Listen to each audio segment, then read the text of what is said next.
मौलाया सल्ले वसल्लिम दाइमन अबदा अला हबीबिका खैरिल खलक़ कुल्लिहिमी मुस्तफ़ा जाने रहमत। सुभान अल्लाह। नारे तकबीर, नारे रिसालत, शोराए इस्लाम, शायर इस्लाम जनाबे नायाब मंजर साहिबान, उलमाए अहले सुन्नत। सुभान अल्लाह, सुभान अल्लाह। मुस्तफ़ा जाने रहमत पे लाखों सलाम, शम्ए बज़्मे हिदायत पे लाखों सलाम।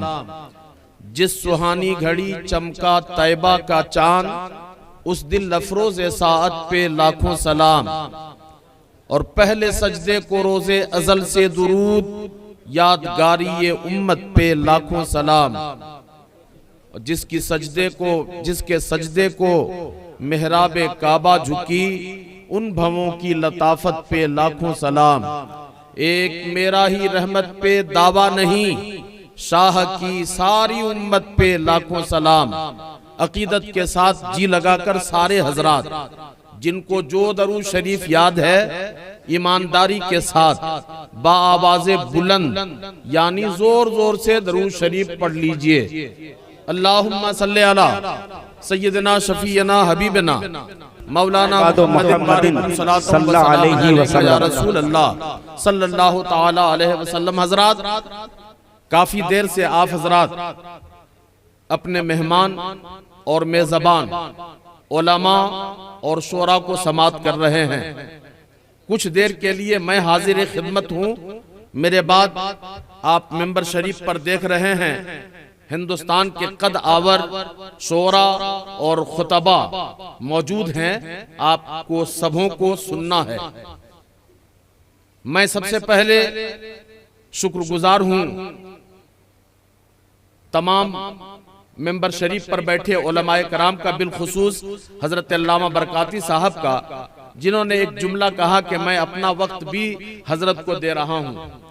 बहरहाल मैं इस काबिल नहीं, मैं इस्लामियात का एक मामूली सा तालिबे इल्म हूँ।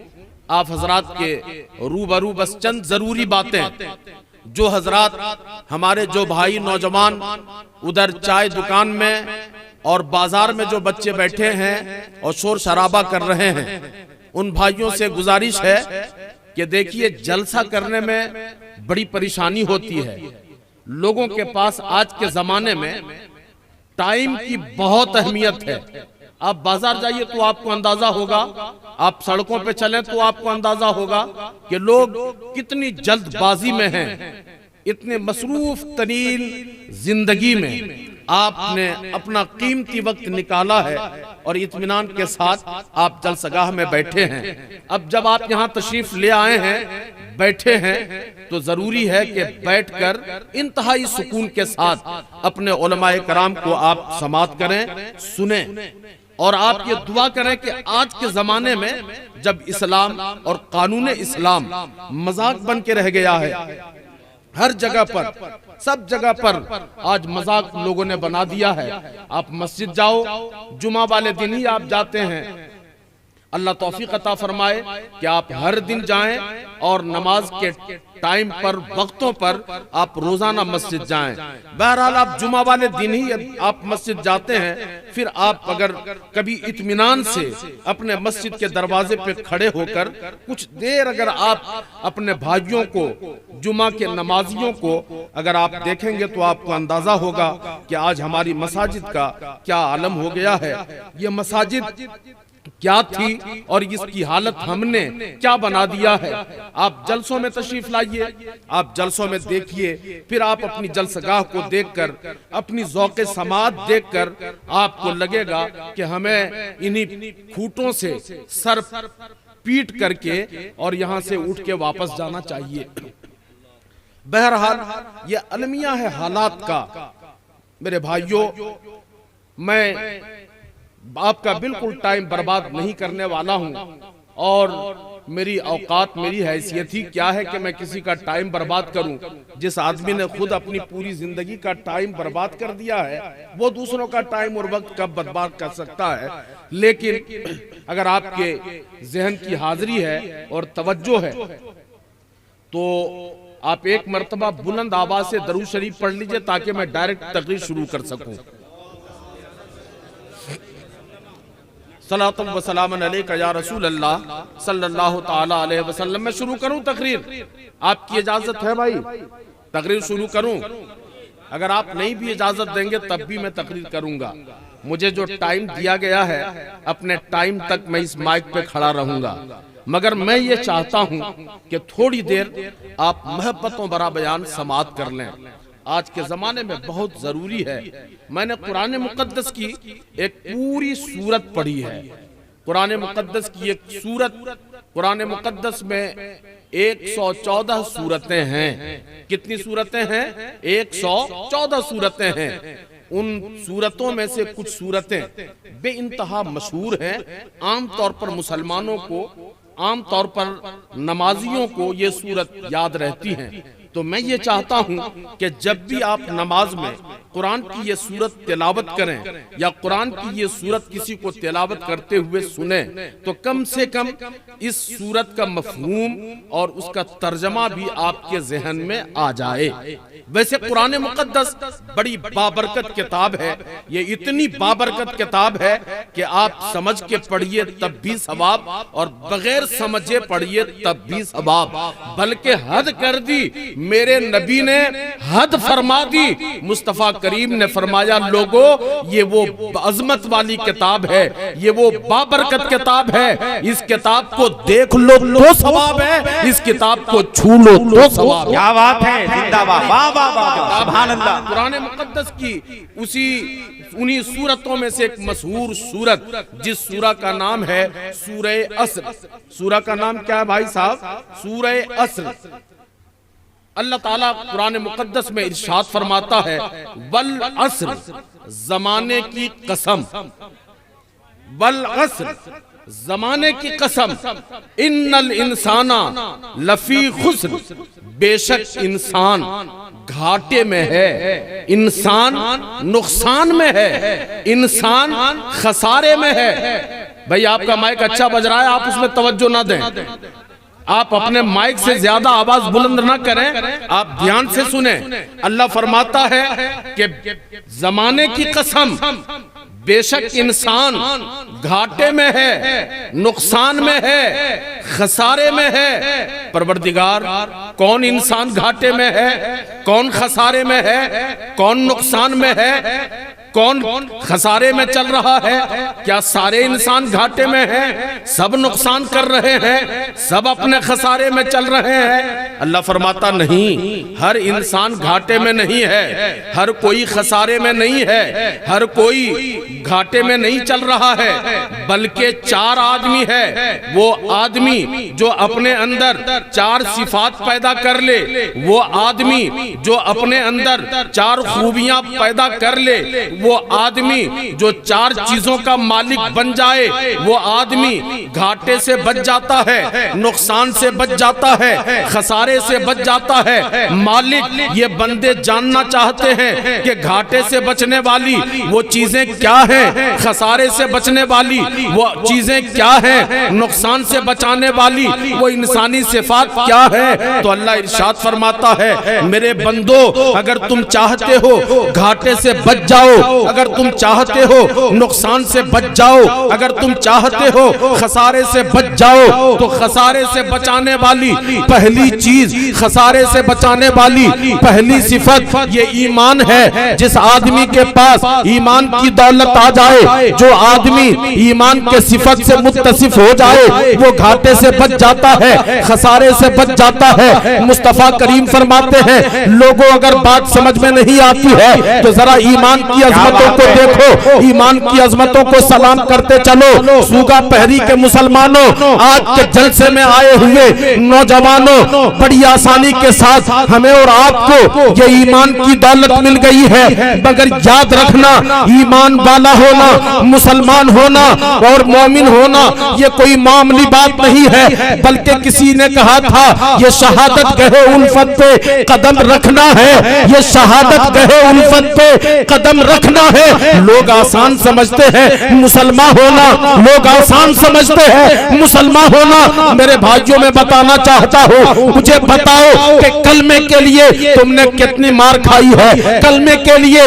इस्लाम की अजमतों के लिए, ईमान की रोशनी से अपने वजूद को मनफर करने के लिए तुमने कितने दुश्वार तरीन घाटियों से अपनी जिंदगी को गुजारा है। अल्हम्दुलिल्लाह हम मुसलमान के घर पैदा हुए, मुस्लिम बस्ती में पैदा हुए, आसानी के साथ हमारा नाम मुसलमानों में शामिल है। लेकिन हे मुसलमानों, जलसागाह में आकर थोड़ी देर बैठकर उठ के भाग जाने वाले मुसलमानों, ध्यान से सुनना, ईमान कितनी अजीम चीज है। जिस ईमान को तुमने बड़ा मामूली समझ रखा है, जिस ईमान को आप कोई अहमियत नहीं समझते हैं, आपने नाम सुना होगा मक्कतुल मुकर्रमा की उस अजीम शख्सियत को जो अपने जमाने में एक मामूली गुलाम हुआ करते थे, और मक्का के घर काम करने वाले एक मामूली गुलाम है, हजरत बिलाल का नाम आपने सुना होगा। अभी फारान के चूटियों से मेरे पैगंबर ने कलमा शहादत का ऐलान नहीं किया है। हजरत बिलाल उमैया के घर मामूली गुलाम है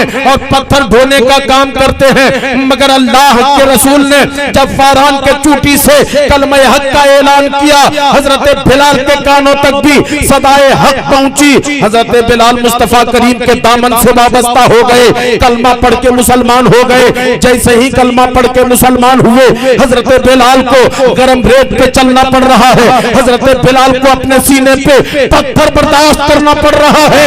एक जलसा में उठकर भाग जाने वालों, अपनी मस्जिद को वीरान करके सिर्फ जुमा वाले दिन मस्जिद में तमाशा करने के लिए आने वाले नौजवानों, ध्यान से सुनना, हजरत बिलाल ने कितनी अजियतें बर्दाश्त की है, हजरत सुमैया ने कितनी तकालीफ बर्दाश्त की है, हजरत अम्मार इब्ने यासिर ने कितनी मुसीबतों के बाद और इस्लाम की अजमतों को, इस्लाम की अजमतों को जमाने तक समझाया। अब मैं समझा ये रहा था कि हजरत बिलाल है, जब कलमा पढ़ के आप मुसलमान हुए हैं, फिर आप एक मौका है, हजरत बिलाल सहाबा के साथ मुस्तफा करीम के मैयत में एक गजवा में गए हैं, वापसी का मौका है।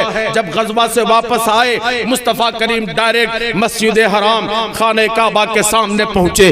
दोपहर का टाइम है, मेरे नबी ने फरमाया मेरा बिलाल कहाँ है? हजरत बिलाल हाथ बांधे हाजिर है, आका गुलाम हाजिर है। नबी ने फरमाया बिलाल ये देखो रुए जमीन पे सबसे अजमत वाला घर है, ये खाने काबा है, बिलाल इसकी छत पे चढ़ जा। हजरत बिलाल काबे की छत पे चढ़ गए, और जब चढ़े फरमाया मुस्तफा काबे की छत पे चढ़ा आया हूँ। आगे इरशाद फरमाए, नबी ने फरमाया बिलाल नमाज जुहर का टाइम हो चुका है, आजान पढ़े। हजरत बिलाल तजब्जुब में है।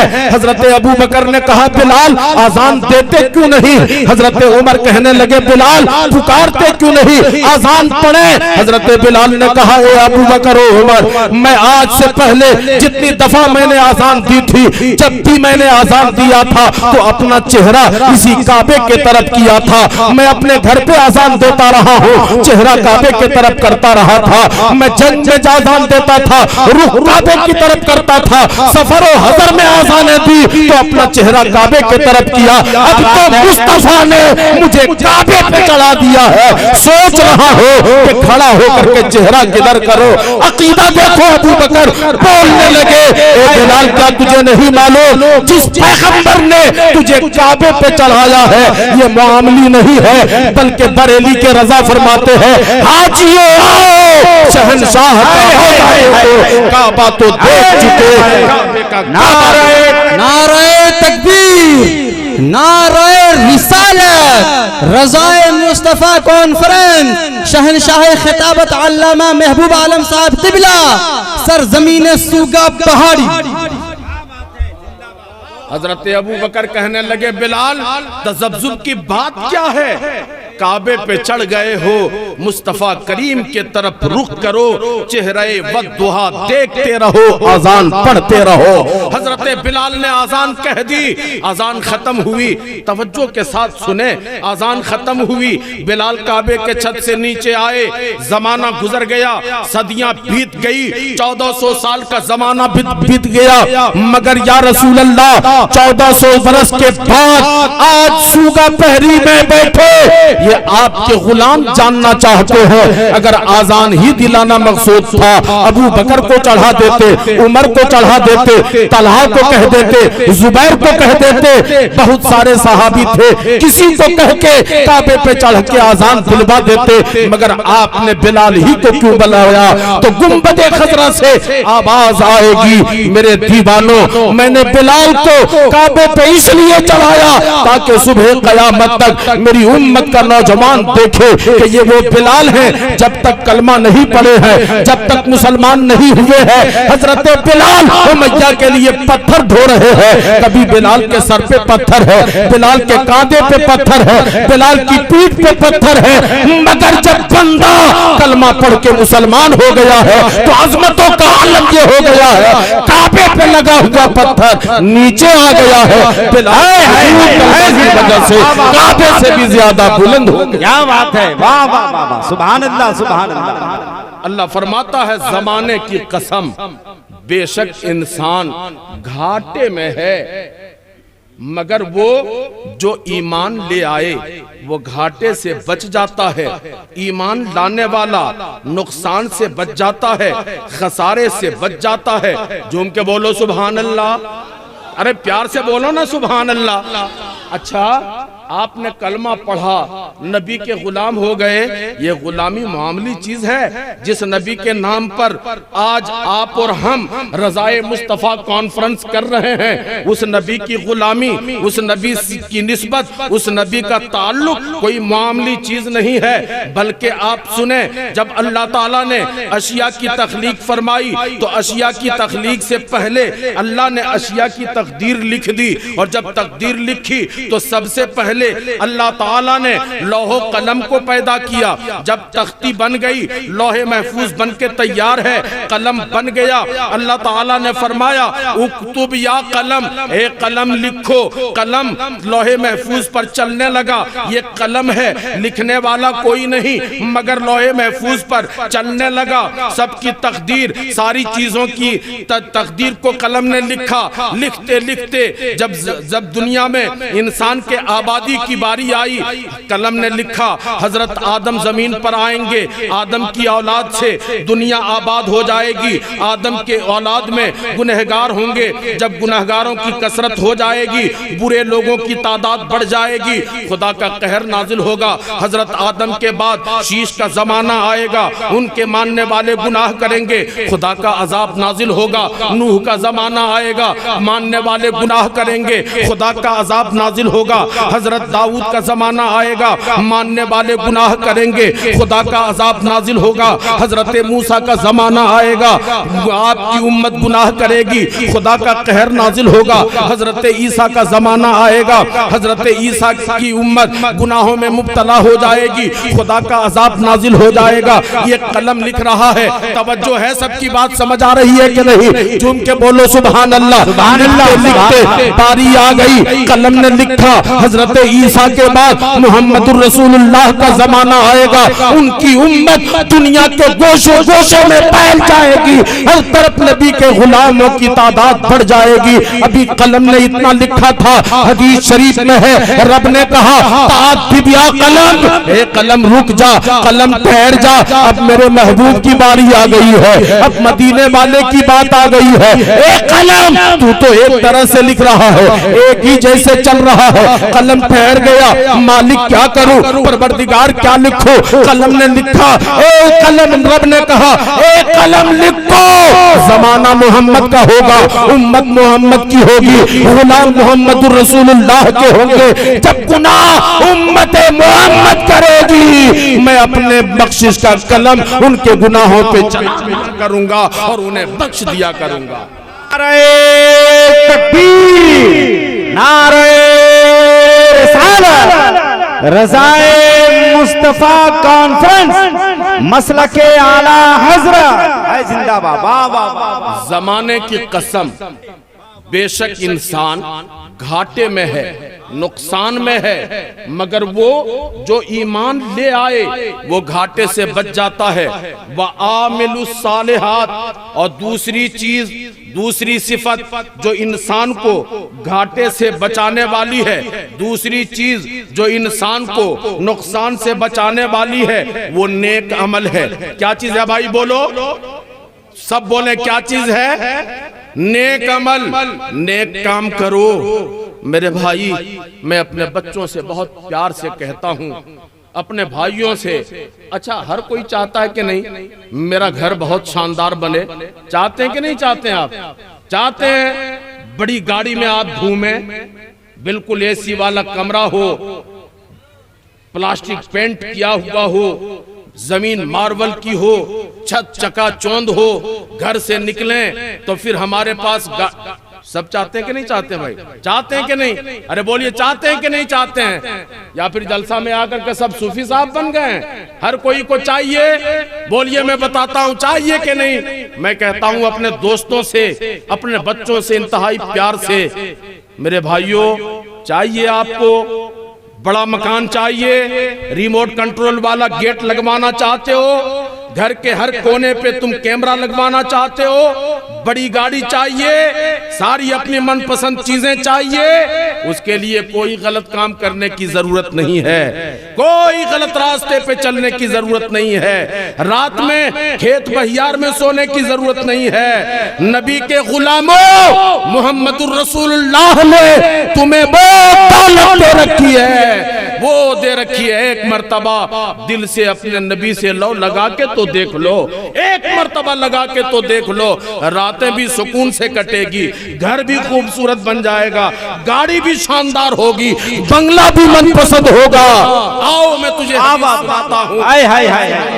हदीस की एक किताब है, हदीस की किताब का नाम कंजुल उमाल। मेरे नबी इरशाद फरमाते हैं, एक आदमी था, बड़ा अमीर आदमी था, दौलतमंद आदमी था, उसके पास किसी चीज की कमी नहीं, न खजाने की कमी है, न माल की कमी है, न दौलत की कमी है। अच्छा, जब आदमी अमीर होता है, अगर आदमी बड़ा होता है तो उसके दरवाजे पे भीड़ लगी रहती है, अमीरों के दरवाजों पे हमेशा भीड़ लगी रहती है। और अगर गरीब आदमी अपने घर में बेटी के शादी में भी किसी को बुलाए तो और गांव वाले इमाम साहब भी लेट से ही पहुंचते हैं गरीब आदमी के घर। मेरे भाई, आज हमने अपने मुआशरे में, आज हमने अपनी बस्तियों में ऊंच नीच का तफावत पैदा कर डाला है। इस्लाम और मेरे पैगंबर आए थे ताकि अमीरी गरीबी का खत इम्तियाज बच जाए, काले और गोरे का वो सारा इम्तियाज खत्म हो जाए, बड़े और छोटे का कोई इम्तियाज न रहे। मोहम्मदुर रसूलुल्लाह ने एक पैमाना दिया था कि जो अल्लाह के बंदे अल्लाह के नजदीक ज्यादा परहेजगार है, साले हैं, मुत्तकी हैं, खुदा के नजदीक उन्हीं का मर्तबा बुलंद है, वही सबसे बाअज़मत है और बड़े हैं। जो उनके बोलो सुभान अल्लाह। नाराए तकबीर, नाराए रिसालत। सुगा पहाड़ी के सुन्नी मुसलमान, जलसा में तशरीफ लाने वाले सारे सुन्नी मुसलमान, रज़ाए मुस्तफ़ा कॉन्फ्रेंस। बहुत अच्छा माशाअल्लाह। देखो भाई, मुझको ये पैसा सबसे कोई चीड़ नहीं है, मैं खुद गरीब आदमी हूँ, वरना आपको देख के ही समझ में आ रहा होगा कि मौलाना महबूब साहब एक ही कपड़ा को ओढ़ने के लिए चादर भी है, गमछी भी है। मैं खुद गरीब हूँ, लेकिन मैं चाहता हूँ आप ध्यान से मेरी बात सुन लें। मेरे नबी इरशाद फरमाते, हदीस की किताब कंजुल उमाल, आदमी अमीर था, बड़ा दौलतमंद आदमी। जब आदमी दौलतमंद हो ना तो हमेशा भीड़ लगी रहती है, झूठी तारीफ करने वाले, चापलूसी करने वाले आगे पीछे लगे रहते हैं। अभी तो मुखिया का इलेक्शन होने वाला है ना, करीब है कि नहीं है? हंसना मत, सिर्फ एक कप चाय में मोहम्मदुर रसूलुल्लाह के गुलाम 3 रुपए की पकौड़ी और 2 रुपए की चाय में ये सब की चापलूसी करते फिरेंगे। मेरे भाई, मैं कहता हूँ, नबी के तुम गुलाम हो, कलमा पढ़ लिए हो, रज़ाए मुस्तफा कॉन्फ्रेंस करने वाले किसी की चापलूसी नहीं करते, नबी का सच्चा गुलाम बनो, जमाना तेरी ठोकरों में होगा। सच्चा गुलाम तो बन के देखो। तो मैं सुना रहा था आदमी अमीर था, जब अमीर आदमी था हमेशा जमाना एक तरह से नहीं रहता, करवट जमाना बदलते रहता है। अमीर आदमी गरीब बन गया, फाकों की नौबत आ गई, दाने दाने का मोहताज हो गया। जो झूठी तारीफ करने वाले थे 1 2 3 रफू चक्कर हो गए, दोस्तों ने भी साथ छोड़ दिया, सगे संबंधों ने भी मुंह मोड़ लिया, बंदा तन्हा बच गया। जब तन्हा बचा घबरा गया, अंदर से टूट गया, बिखर गया।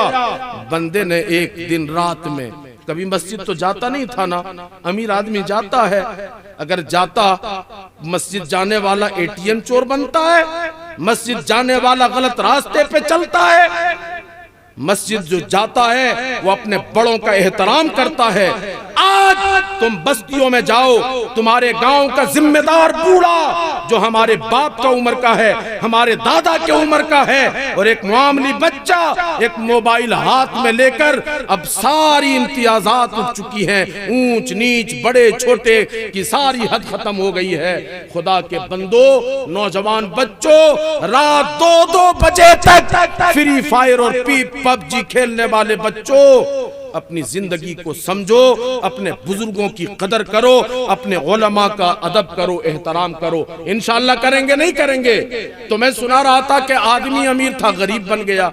जब गरीब बना तो सोचा दिन में कैसे जाएं मस्जिद, कभी तो जाते नहीं थे ना, कैसे जाएं। एक दिन रात में इसने वजू किया। कुछ कह रहे हैं क्या हजरत, कुछ कह रहे हैं क्या? अच्छा, हजरत कहने के बहुत अच्छा आप बोल रहे हैं, क्या बात है, जिंदाबाद, वाह वाह वाह वाह, सुभान अल्लाह। जो उनके बोलिए सुभान अल्लाह। भाई मैं अच्छा बोल रहा हूँ कि नहीं बोल रहा हूँ? आप देखिए बोल रहे हैं बहुत अच्छे बोल रहे हैं, आप लोग बोलिए सुभान अल्लाह। तो आदमी रात में वजू बना के मस्जिद पहुंचा, मस्जिद में मुसल्ला में सर छुपा के, सर झुका के कहने लगा, मालिक तेरे खजाने में क्या कमी है? परवरदिगार, मैंने सुना है कभी कभी जलसा घूमने जाता था, हजरत की गुफ्तगू दूर से सुना करता था, मैंने सुन रखा है मालिक तू बड़ा बेनियाज है। परवरदिगार, अमीरी के बाद गुर्बत बर्दाश्त नहीं होती, मालिक कुछ बरकत अता कर दे।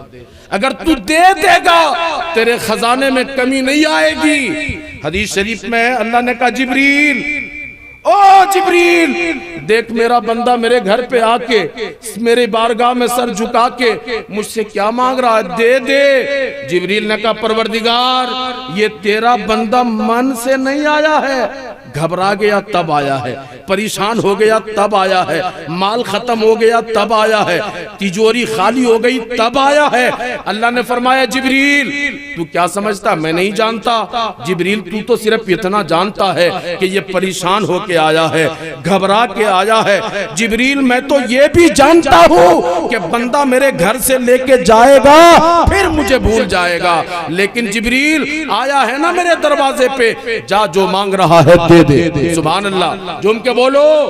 अरे गरीब आदमी अगर अमीर बन जाए तो आपको तकलीफ है भैया? कोई तकलीफ है क्या?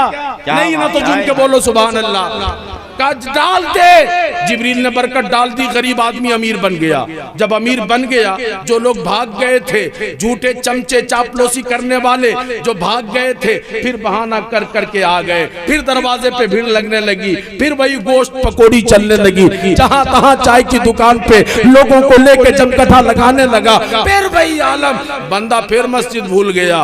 हदीस शरीफ में है, फिर हालत ने करवट बदली, दोबारा का अमीर आदमी फिर गरीब बन गया। जब गरीब बना तो ये फिर एक दिन रात में वजू बना के गया, मस्जिद में जाके कहने लगा, मालिक कान पकड़ता हूँ, एक मर्तबा गलती हो गई है, परवरदिगार सुबह का भूला शाम को आ जाए तो भूला हुआ नहीं कहते, परवरदिगार बरकत दे दे। अल्लाह ने फरमाया, जिब्रील जा मेरा बंदा फिर मांग रहा, दे दे। जिब्रील ने फिर कहा, परवरदिगार ये फिर घबरा के आया है। अल्लाह ने कहा, जिब्रील कुछ कहने का नहीं, मेरे एक दरवाजे पे आया है ना, जा जो मांग रहा है दे दे। अल्लाह ने जिब्रील ने बरकत डाल दी, फिर ये आदमी गरीब बन गया। कुछ जमाने के बाद फिर अमीर बना, फिर गरीब हुआ, फिर अमीर बना, फिर गरीब हुआ, 70 दफा। कितने दफा भाई? सब बोले कितनी दफा? 70 दफा। ये आदमी अमीर बना गरीब हुआ, अमीर बना गरीब हुआ। जब जब अमीर बनता तब तब ये खुदा को भूल जाता, मस्जिद को भूल जाता, दीन को भूल जाता, शरीयत भूल जाता, और जब गरीब होता मस्जिद चला जाता, मांग लेता। जब 70 दफा हो गए, एक दिन बंदा अपने बिस्तर पे सोचने लगा, या अल्लाह मैं कितना जलील हूँ, मैं कितना कमीना हूँ, मैं कितना खाइब हूँ, मैं कितना खासिर हूँ। ए परवरदिगार, तू बड़ा रहीम है, बेनियाज है। मालिक मैं बड़ा गुनहगार हूँ, परवरदिगार मैं बड़ा खताकार हूँ, मेरी गलती माफ कर दे। बंदा रात में उठा, अपने घर में वजू किया, अंधेरी गलियों से चल के मस्जिद पहुंचा। अंधेरी मस्जिद में कोना में मुसल्ला बिछा के सजदे में जाके रो के कहने लगा, मालिक आज बरकत लेने नहीं आया हूँ, खजाना नहीं चाहिए, माल नहीं चाहिए, परवरदिगार आज तुझे राजी करने आया हूँ, आज तुझे खुश करने आया हूँ। मालिक मुझसे तू राजी हो जा, खुश हो जा। वो बंदा कह रहा है, रो के कहने लगा। उधर हदीस शरीफ में है, रब ने कहा, जिब्रील देख तू कहता था घबरा के आया है, परेशान हो गया है तब आया है, माल खत्म हो गया तब आया है, तिजोरी खाली हो गई तब आया है। देख आज मेरा बंदा माल लेने नहीं आया है, इसे पावर नहीं चाहिए, ओहदा नहीं चाहिए, कुर्सी नहीं चाहिए, नेता बनने नहीं आया है, मालदार बनने नहीं आया है, गाड़ी नहीं मांग रहा है, बिल्डिंग नहीं मांग रहा है, आज मुझे राजी करने आया है, दिल से आया है, मुझे खुश करने आया है। जिब्रील थर थर कांपने लगे। जिब्रील ने कहा, परवरदिगार एक बात बताई जाए कि जब तेरा कोई बंदा, तेरे रसूल, तेरे महबूब के कोई उम्मत, कोई नौजवान तेरे घर में आ जाता है, ऊपर मन से आता है, देखा देखी आता है, जो मांगता है तू दे देता है, लेकिन जब तेरा कोई बंदा दिल से तेरी रजा के लिए तेरे घर में आता है तो तू क्या देता है? रब ने फरमाया, जिब्रील सुन, जब कोई मेरा बंदा अपने मन से सिर्फ मेरी रजा के लिए, मेरी खुशनुदी के लिए मेरे घर में आता है तो मैं उसे दुनिया देता हूँ, इज्जत देता हूँ, शान देता हूँ, माल देता हूँ, खजाना देता हूँ, बड़ी गाड़ी देता हूँ, मनपसंद बंगला देता हूँ, सुकून की जिंदगी देता हूँ। ओ जिब्रील, कल कयामत वाले दिन मैं उस बंदे को बेहिसाब जन्नत अता कर दूंगा। नारे तकबीर, ना ना ना, ऐ जिंदा या रसूल अल्लाह, या रसूल अल्लाह, ऐ जिंदा बाबा बाबा बाबा, बल अस्र, हाय हाय हाय हाय हाय, क्या जमाने की कसम, बेशक इंसान घाटे में है, इंसान नुकसान में है। नुकसान से बचने के लिए टाइम ज्यादा हो गया, नुकसान से बचने के लिए कितनी चीजें चाहिए भाई बोलो? नुकसान से बचने के लिए कितनी चीज चाहिए? भूल गए कितनी चीज? 4 चीज। पहली चीज ईमान, दूसरी चीज नेक अमल। अल्लाह इरशाद फरमाता, वतवासौ बिल हक, हक बात का ऐलान करना। क्या चीज करना नुकसान से बचने के लिए? तीसरी चीज हक बात का, थोड़ा बोल लीजिए, हक बात का ऐलान करना, हक बात कहना। आज हो क्या रहा है? अगर हमारे बुजुर्ग, हमारे ये उलमा मेरी तरह मौलवी एक लिफाफा दे दिया और मैं बच्चे को जन्नत की सनत देने लगा हूँ, नहीं हूँ करता हूँ, खुदा रहम फरमाए, मैं कौन होता हूँ जन्नत की टिकट बांटने वाला? खुदा के बंदो रहम करो, हक बोलने की आदत अपनाओ, हक बोलो, हक का ऐलान करो। अगर आप हक का ऐलान नहीं किए, तुम्हारा बेटा, तुम्हारी बस्ती का नौजवान अगर इसी तरह गलत रास्ते पे चलता रहा, 2-2 बजे रात तक अगर ये मोबाइल में गेम खेलता रहा और दिन भर ये किसी पहाड़ के नीचे, किसी खेत के नीचे, किसी बड़े से आर के नीचे अगर ये मोबाइल लेकर हैकरी का काम करता रहा और वहां से आकर के जमाने भर को ये अपनी हैकरी दिखाता रहा, तो याद रखना तुम बख्शे नहीं जा सकते हो।